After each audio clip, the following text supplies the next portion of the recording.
Alright, good morning po sa inyong lahat mga kapatid. Pag-usapan po natin ngayon ng malungkot na balitang ito. Singit lang natin. Ang nakikita niyo rito ay isang Facebook page. No, naalala ko kasi ng mga nakarang araw, may mga nagme-message sa atin, meron sa live stream nagsasabi, talakayin naman natin ang tungkol sa kanilang kalagayan. Okay? Merong una po, taga Cagayan. Tapos sumunod, Isabela, kagabi, Isabela.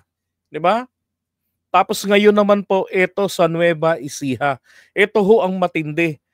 Dati may mga nagpapakamatay ding magsasaka dyan sa Gimba, Nueva Ecija. Ngayon ho, Gimba na naman. At talaga namang nagimbal po ako talaga rito sa balita na to. Bakit sila nagpapakamatay? Ibig sabihin, grabe hong stress ang kanilang inaabot dito. Tamang sabi rito trigger warning. Isa na namang magsasaka ang nagpakamatay nung isang araw, March 18, dahil sa kahirapan. Dito ulit sa Gimba, Nueva Ecija, ang isa sa pinakamalakas na mag-ani ng palay sa buong Pilipinas. Bumagsak na ang presyo ng palay dito mula 17 to 16 last week. Ngayon ay 15 to 14 na lang. May ibang lugar pa na 11 pesos na lang ang bili. Marami na ang mga palay buying stations at traders ang tumigil na sa pamimili. Samantalang mahaba ang pila ng truck sa NFA, napuno na din ang warehouse. Luging-lugi na ang mga magsasaka dito. Pati presyo ng sibuyas at kamatis bumagsak na. Ano ang dapat natin gawin? Ako, pupunta ako sa Sabado, March 22, 6 a.m. sa Gimba Bypass Road. Kailangan na tayong mapakinggan ng gobyerno. Sumukha pong merong rallying magaganap etong mga taga Nueva Ecija, lalo yung mga taga Gimba. Dahil they were fed up. Ibig sabihin, palpak ang ating Department of Agriculture. Pagdating dito, ito yung nakakainis sa ahensya ng gobyerno natin. Kapag merong issue, haharapin nila, lalo na kung mainit pa ang pinag-uusapan. Tapos ang ending, pagka nakalipas na, di ba, mangyayari nito, wala na, kakalimutan na. Ang ganda ng mga binili ng ating Pangulo dyan. Di ba? Ito ho kasi, merong balita. Di ba, Tijema, na ang sabi nga ay pumunta sila sa kanilang LGU para sila matulungan. Hindi po malinaw yung tulong Dapat ay malinaw ito. Ano bang tulong yan? Bibigyan kayo ng ayuda? Bibigyan kayo ng akap? Hindi po yun sapat. Di ba? Ang makasasapat po rito na tulong ay bilhin ng gobyerno. Ang NFA po ang siyang buyer. Yan ang nakatalaga na buyer. Base yan dyan sa Rice Tarification Act. Noong panahon ni Duterte, ang mga magsasaka para hindi na po sila mabiktima ng mga traders, ng mga middleman na nanggigipit sa kanila at sinasamantala ang kanilang kawalan. 'Di ba? Kaya nga ang nangyari, ang gobyerno ngayon nagbibigay ng ayuda para sa fertilizer, sinasubsidize nila, tumutulong, pero hindi po ito ang permanente. At hinahanap ko ngayon din ang Department of Agriculture, ano ang ginawa ninyong aksyon dito? Hindi po pwedeng ipapalipas oras lang. Pagtapos ng issue na to, na-resolve na, nagmahal na yung presyo ng halos more or less 800 pesos ng kilo ng sibuyas noon. Ngayon, tinalikuran nyo na naman. May problema po kasi. May problema. Consistency. 'Di ba? Consistency ng gobyerno. Ningas kugon ng umiiral. Bakit po ningas kugon? Wala talaga silang totoong implementasyon ng programa. Bakit? Ang linaw ng galing sa national na utos, pagdating dyan sa ibaba, sa mga probinsya, di ba? Yeah, DA po, Department of Agriculture. Diyan po sa kanila, ang ginagawa nila, kasabwat yung mga lintik na yan ng mga traders, yung mga nambabarat sa mga magsasaka. Anong sabi niya rito? Puno na yung nasa NFA. Bakit kailangang mapuno yung sa NFA? At hindi ho po pwedeng tumanggi ang NFA dyan. Unang-una, pera ng gobyerno pambili diyan. Galing rin sa pera ng taong bayan. Oh, at kung sakaling sumobra na ang nabili ng NFA, 'di ba? Eh di ibenta nila sa komersyal. Oh, ganun lang 'yun. Ito nga po sinasabi ko no? O ganyan ang nangyayari, merong lugar mahirap pumunta yung puntahan ng magsasaka ang mga NFA facilities natin ng pamahalaan. And then, bakit hindi po yung mga LGU, yung mga pale-palengke ng mga lungsod o ng mga bayan-bayan ay hindi bigyan ng isang pwesto sa bigas ang bayan na kung saan ang ibibenta lamang kapag panahon ng bigas ng pag-aani ng mga palay, panahon ng produksyon nila, sila lamang ang papayagang, produkto lang nila ang papayagang ibenta. Di ba? O kaya naman, makikipag-compete dun sa mga imported. Di maganda kung magkano presyuhan ng bigas na imported, let's say 50 pesos per kilo. Imbis na yan ibenta nila sa 24 pesos sa NFA, ibenta nila ito ng kapareho presyo ron sa mga imported. At tayo namang mga mamamayan, dapat po ganun din ang gawin natin. Tangkilikin po natin yung mga produkto ng mga magsasaka natin. 'Di ba? Kung sa palayan, ganun. Di sa kanila tayo mamili. Ang LGU, tulungan sila sa paghahatid ng mga produkto. Ang RCEP, ilang taon na. Yung Rice Competitive Enhancement Program. Ilang taon nang nagbibigay ng mga equipments, mga heavy equipments sa mga kooperatiba. Pero bakit ang problema, hindi pa rin yata napapakinabangan ito ng maayos. Hindi na ma-maximize. 'Di ba? Palagay ko dapat din pong tingnan dito, alamin ano ba ang kailangan ng bawat kooperatiba. Kasi baka mamaya, bigay kayo ng bigay ng pang-araro, 10 na pala yung pang-araro nila, magkakarerahan? Kailangan pala nila kiskisan. O kaya binibigyan ng pang-araro ng lupa, 'di ba? Tapos ang problema naman, hindi naman pala akma sa klase ng lupa nila. 'Di ba? Nakakaawa yung mga magsasaka natin.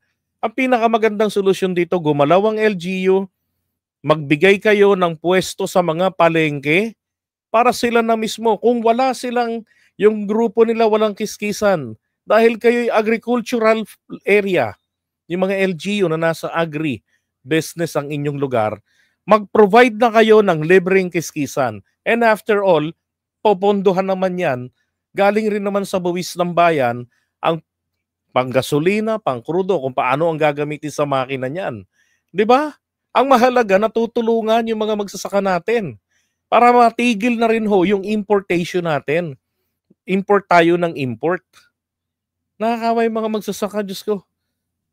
Dating pinayo natin, mga taga Bungabon, kayo na pumunta sa LGU nyo, humiram kayo ng sasakyan. 'Di ba? Ganun. Dalhin nyo yung mga sibuyas sa mga palengke, lalo rito sa Metro Manila, na sobrang mahal na mga sibuyas. Ginawa nila ito. Ang problema, may mga lugar na hawak-hawak pala ng mga mayor-mayor, tapos pinagbabantaan na papatayin sila nitong mga bata-bata ng mayor. Ayaw na sila ay direktang magbababa ng mga produkto sa mga palengke. Palagay ko po ang atin pong Department of Agriculture at ang LGU, ang DILG, dapat po magkaroon ng hotline dyan na pwede pong isuplong yan at wala nang keme-keme pa, maglagay po doon ng strong police visibility sa lugar kung saan sila nagbabagsak ng kanilang produkto. 'Di ba? Para maprotektahan yung mga magsasaka natin na direkta nang magbababa ng produkto nila sa mga pamilihang bayan dito sa Metro Manila o sa iba pang mga lugar dito sa Pilipinas na malapit sa kanila, 'di ba, na kapos yung supply pero very abundant sa kanilang lugar. Problema po kasi natin dito yung proper distribution, yung proper marketing ng mga produkto nila. Problema na nga rin dito yung overproduction. Bakit? Ay yung isang lugar, pare-pareho yung tinatanim. Alam nyo naman ang law of supply and demand. Kapag marami kang supplies, mababa ang presyo. 'Di ba? Oo. Sino ang nakikinabang do'n? Eh di siyempre yung mga traders. Oh. Pero kung meron silang tulong mula sa LGU, hindi po tulong na ayuda, hindi po tulong na akap, kundi tulong po talaga na programa paano nila ima-market yung kanilang mga produkto nang sa gano'n mawala na yang mga middleman na yan. 'Di ba? Sabi mahaba ang pila sa ganito. Bakit? Kasi hindi ina-out yung mga nabili. Ang mangyayari do'n, babarating na lang na ang dami na kaming supply, eh. Bilhin ko na lang 'yan, ₱11 para makaalis ka na. Oo, kasi hindi ko pa alam kung kailan ma-out yung mga nabili namin, eh. 'Di ba? Style 'yan, eh. Oh, baka hindi ninyo alam, yung palang nakatambak do'n, eh, mga old stock pala. O baka nga mga sako na lang yung mga yun o ipa na lang ng palay. 'Di ba? Para lang mapakitang maraming supply at sobra-sobra kaya hindi na kayang bumili pa. Pero kung bibenta niyo ng mura, papatulan nila. Lang yan, parang sila pa ang bayani, 'di ba? So kailangan ho talaga iparamdam na ng mga 'yan sa ating pamahalaan. Kaya lalo yung mangyayari diyan sa 22, no, 6 AM po sa Gimba Bypass Road. Nakakaawa naman, oh. Dati kasi nababalitaan rin natin 'yan, eh, may mga nagpapakamatay nung sa problema sa issue ng mga sibuyas. May mga nagpapakamatay rin diyan, meron din sa Pangasinan. Isipin niyo ho 'yun, gaano po kalawak itong nangyayari na 'to. Bumabalik tayo, eh, kaya naiinis ako sa Department of Agriculture. Bumabalik na naman tayo sa ganitong skema. Pinuputol yung daloy ng, mga produkto nila patungo sa pamilihan, patungo sa mga bahay, sa mga mamamayan, sa mga customers. Bakit? Para mabarat sila ng mga traders. Sino po kaya naman sa tingin niyo ang gagawa ng gano'n? Eh di mga traders, 'di ba? Oh, na pinakikinabangan ng mga politiko natin. Mga kasabwat 'yan. Ang masaklap pa nga, may mga politiko diyan, 'yan ang negosyo, mga bigasan. O sila yung may mga tauhan na nambabarat. Kawawa yung mga tao. Ay nako. Sabi, real talk, mga in-check na gahaman ang mga may hawak ng halos lahat ng business sa Pinas. Ang tanong, paano makontrol ng gobyerno yan? That's a good question, sir. 'Di ba? Dapat po magkaroon ng political will naman yung tao natin sa gobyerno, sa DA. Pagka mga hoarding ang ginagawang ganyan, 'di ba? Nagkakartel sila tapos mag-hoarding. Then yung sinasabi ninyong parurusahan. No. Di gawin ninyo, 'di ba? Parusahan. Walang yan hanggang ngayon, eh. Yung problema natin pabalik-balik sa totoo lang. Pabalik-balik. Huwag na nating puntahan yung panahon ni Duterte. Panahon na po ngayon ni PBBM. Pabalik-balik lang. Nire-recycle lang ang problema. So ibig sabihin, wala po talagang naging matinong solusyon. Kasi kung merong solusyon, hindi ito mauulit. At bakit ito nauulit? Kasi po yung solusyon hindi po masakit sa katawan. 'Di ba? Walang nakukulong na sa mga gumagawa ng economic sabotage na 'yan. Economic sabotage 'yang ginagawang 'yan, eh. Ang apektado yung mga maliliit na mga magsasaka. 'Di ba? Ay nako. Yeah, LGU may kasalanan. At saka yung mga botante pakiusap, kayo rin naman. Kapag yung LGU nyo, kupal-kupal sa pagsisilbi sa inyo, mahiya naman kayo sa sarili nyo. Huwag nyo nang iboto. Eh, ang problema rin sa inyo, mabatuha kayo ng 4 na bote ng gin, napainom kayo, sumilip sa burol ng kamag-anak nyong namatay, naabutan kayo ng ₱300. Walang yan, tinanaw nyo ng utang na loob. Nagpakaalipin na kayo. Sila payaman ng payaman nang hindi nagsisilbi ng tama, kayo pahirap ng pahirap. 'Di ba? Kasalanan nyo yan. Oh, magbago na ho kayo. Walang mawawala sa inyo kung papalitan nyo yung mga LGU officials ninyo.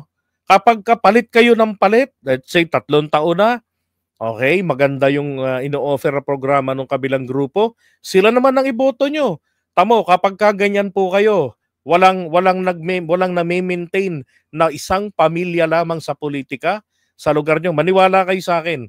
Ang mangyayari diyan, pagalingan ng performance yan. Nang sa ganon, sila uli ang inyong iboto. Dahil alam nila na kapag sila nagpatamad-tamad ng trabaho, alam na nila ang kasasapitan nila. 'Di ba? Hindi nyo sila iboboto sa susunod na halalan. O, ganun lang yun eh. Dapat paramdam nyo rin yung kapangyarihan nyo. 'Di ba? Ngayon yung pagkakataon ninyo, gawin nyo po yan mga kababayan. Kung kayo hirap na hirap, wala naman kayong nahihitang tulong na maganda sa inyong LGU, di ibasura nyo. Ganun lang kadali. 'Di ba? Kaya lang kasimple yun. Tama, politicians lang yung mayaman eh. Oh.